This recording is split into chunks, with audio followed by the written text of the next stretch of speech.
Sustainable fashion is something that I've been working on for years and years, and I'm really happy to see that more and more people are starting to share my concern for the environment. But as a sustainable brand, it can be really hard to figure out what fabric is best to use, what actually is sustainable, and what maybe says it is, but it actually isn't. So in this video, I want to give you some tips for sourcing sustainable fabrics.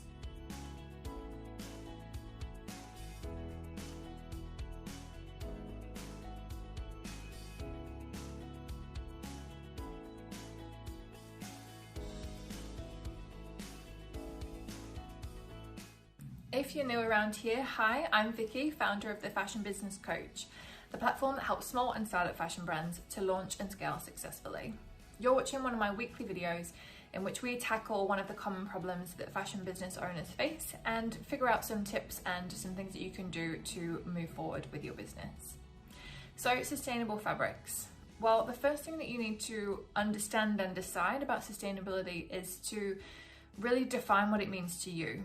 There's no official guidelines as to what sustainable fashion actually means. There's no legislation on it or anything like that. So you really need to decide for you and your brand in particular what that means. A classic example is recycled fabrics, for example. Loads and loads of brands these days use recycled polyester, for example. And a lot of brands and a lot of sustainable shoppers are going to be fine with using recycled polyester or recycled polyamide, whatever it might be. Other people are not happy with that. They still think, well, it's based from oil, essentially, it's a plastic.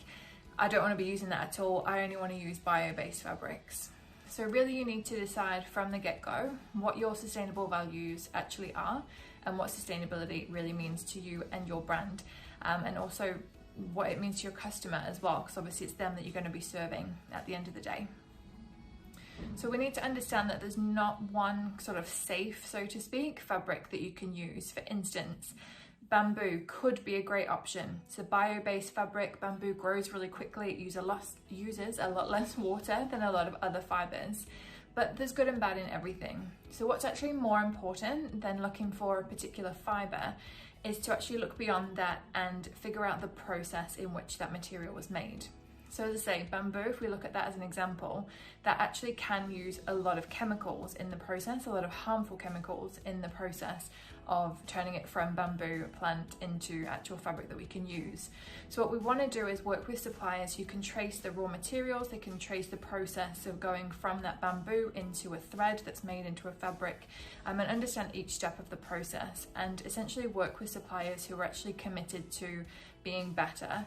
If you have suppliers that are just answering questions about sustainability really vaguely, chances are that it's not a priority to them and they're just using it because it's a buzzword at the moment.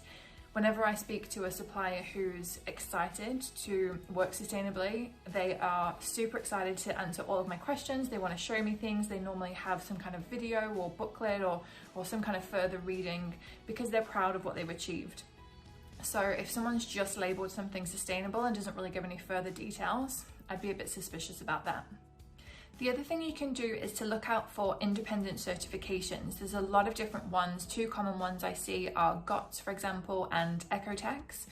But really understand with this, similarly to the fiber types, there's not one rule that means that something's sustainable. So for instance, Ecotex, they have a ton of different certifications, and some of them aren't actually at all related to sustainability. And that's actually, scarily enough, the one that I see most commonly used on fabrics to claim that it's sustainable, when actually it has no relevance.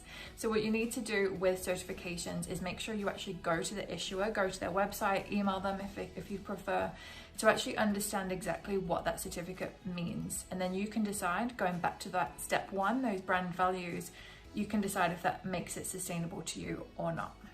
So I hope those tips have been helpful. As we know, sustainability is a very complicated topic, not really something we can cover a whole amount of detail on in a short video, but I hope that's given you a little bit of insight. If there's more that you'd like to learn about sustainability, please do leave a comment below and I can definitely keep it in mind for a future video, or I may well already have a video training on that topic. Thank you so much for watching this. If you liked it, please feel free to subscribe or follow along depending on which platform you're watching on. And we have a new video coming out every single Tuesday, so you can stay tuned for that. If you'd like to get some more support and learn exactly how you can create a fashion brand that doesn't cost the earth, let's chat. My courses and services have helped a ton of different brands go sustainably from zero to launch, and I'd love to help you to do the same. I'll link my contact information below this video and we can set up a chat to see if it's something that I'm able to help you with. Hope to hear from some of you soon, and thanks for watching.